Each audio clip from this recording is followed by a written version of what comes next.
Ruslan Hüseynov və Akşin Əliyev.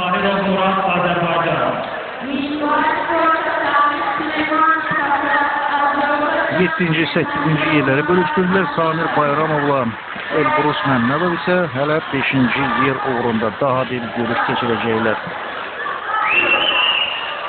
Və nəhayət 4 ən güclü idmançı arasında yarım final görüşləri başlanır.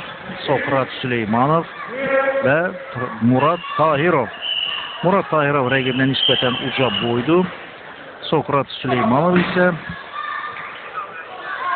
onu da aşağı eləmək üçün qırmızı lentə də diqqət yetirmək olar. İdmançılar döyüşə başlayırlar. Çox təcrübəli. Həm fiziki, həm də texniki hazırlıq baxımından yaxşı təşkil atan idmançılardır. Sokrat Süleymanov ötən ilə kimi Rusiya Federasiyasının milli komandasının niyyətində çıxış edirdi və hətta Bakıda keçirilən Avropa çempionatında da çıxış eləmişdi və həmin yarışda da qalib gəlmişdi. Sonradan Azərbaycan milli komandasının niyyətində çıxış etmək niyyətini bildirdi və Azərbaycan Kyokushinkai Karate Federasiyasının rəhbərləri, eləcə də məşqçilər bu təklifə müsbət cavab verdilər. Sokrat Süleymanov A qrupunda əvvəlcə İran döyüşçüsü İman Tohidini məğlubiyyətə uğratdı. Daha sonra Samir Bayramovla görüşdə qələbə qazandı və onu da yarışdan çıxardı. Samir Bayramov isə bir qədər əvvəl onun döyüşünə də baxdıq. Bu idmançı ən yaxşı halda 5-ci yer uğrunda mübarizə aparacaq.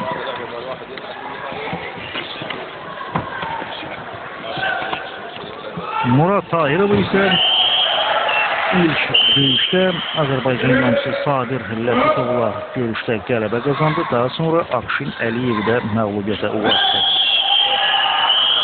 Görüş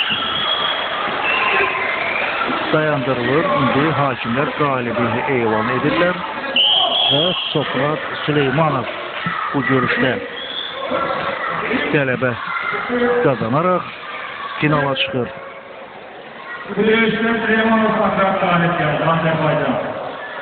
Murad Tahirov isə yarışı 3-cü yerdə başa vurmalı olacaq.